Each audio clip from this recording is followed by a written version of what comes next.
So when we begin working with derivatives, we focused on three things. We focused on interpreting them, we focused on finding them with our calculator, and we focused on estimating them, right? So what I mean by estimating, right, is if we're interested in the derivative at point A, that would be represented by the slope of my green line, my tangent line, right?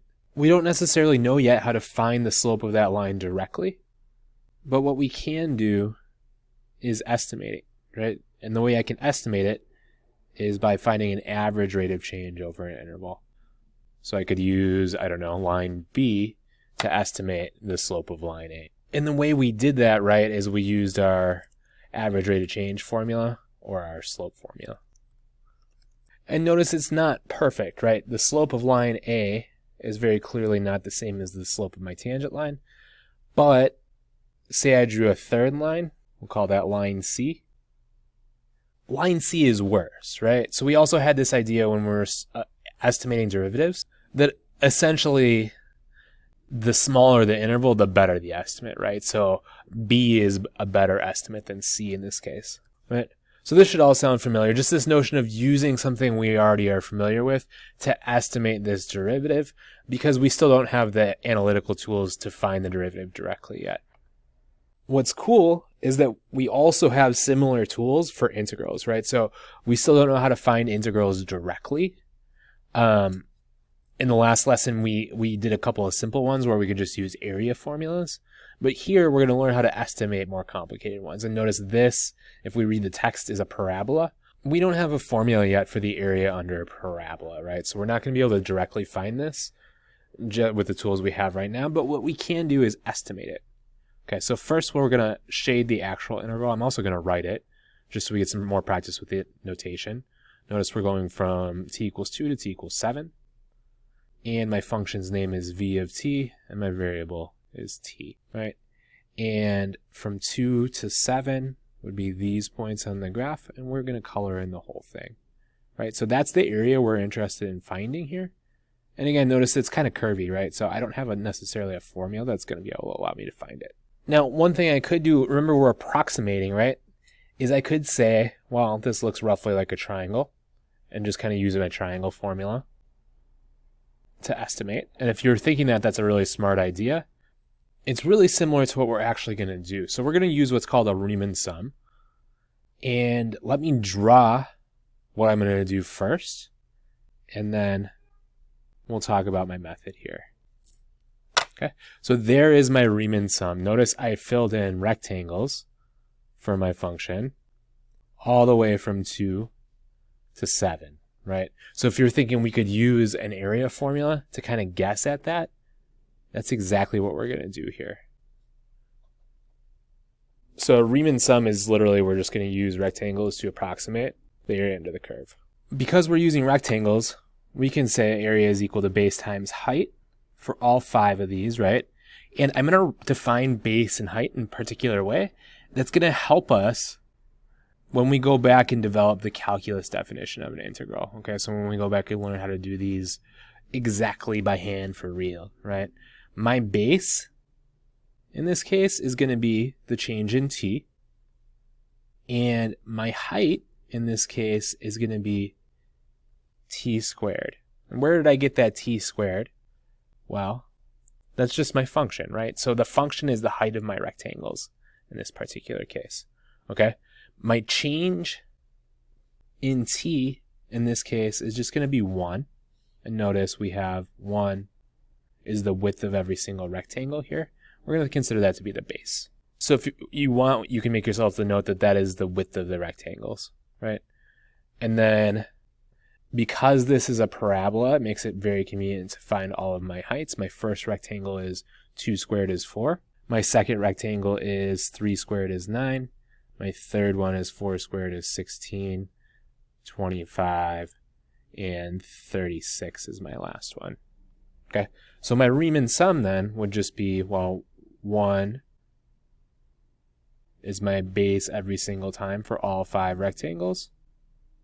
And then times 4 times 9 times 16 times 25 is 36. And then I'm just adding them together, right? So the sum of all these rectangles is going to be my approximation. And the results I get here is 90 when you add all those up. Okay, and it's 90, it's a distance in kilometers, 90 kilometers. So that is an estimate of Jada's distance, right? So prior to now, we couldn't have solved this, right? Because her speed, her velocity was not constant, so we could not have found this area. But now we can at least guess at it. And the last thing we're going to note is that this is an underestimate.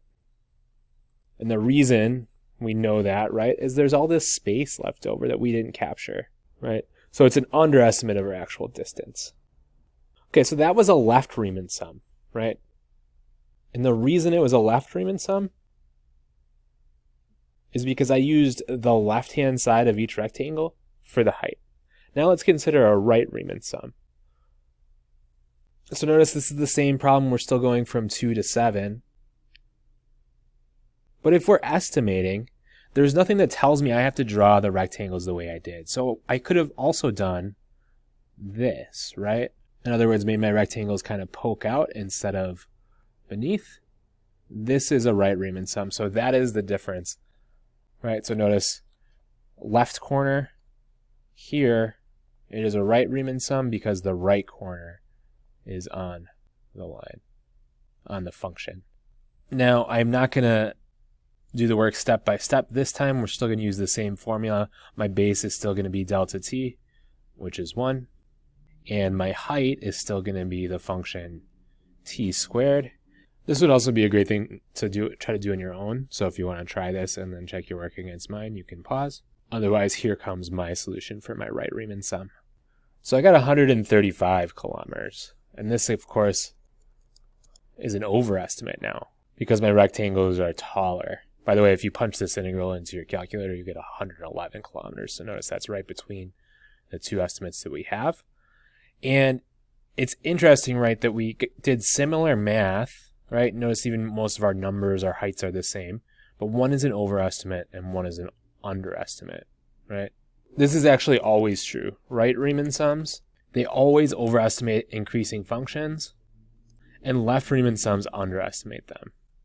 And then decreasing functions is opposite. And you could draw yourself a little sketch if you want to know what that looks like. But this is just a geometric fact. Now, the last thing we're going to consider is what's called a trapezoidal sum. And hopefully you've seen trapezoids before. Note it's going to be like a little bit more precise. We're still doing from 2 to 7, but I'm using little trapezoids here instead of rectangles. And notice I'm like very close to my actual function as I draw these. Okay. What we need then is the area of a trapezoid formula. That formula is area equals 1/2 times the sum of the bases times the height. And I'm going to draw a little trapezoid real quick and label it so you guys know. So my bases are the parallel sides, and then my height is the distance between them. In this case, our bases are going to be the y values of the function. So in this case, we're going to use t squared. And our height now is going to be delta x, the change in delta t, I should say, which is still going to be 1. So here are my heights, 1 all day. So I'm going to do 1/2 times parentheses times 1 plus 1/2 times parentheses times 1. That's 3. I have 5 in total, right?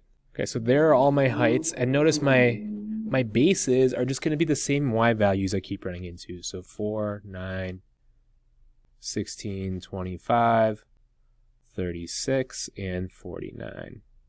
And this time they kind of repeat, right? So my first one, 4 plus 9. My second one, 9 plus 16. And so on. Because each vertical is the base of more than one trapezoid. What I get here is 112.5 kilometers, which if my actual value that I get from my calculator is 111, that's pretty damn close, right? So trapezoidal sum, fairly useful, but the trade-off is that the work is a little bit more complex.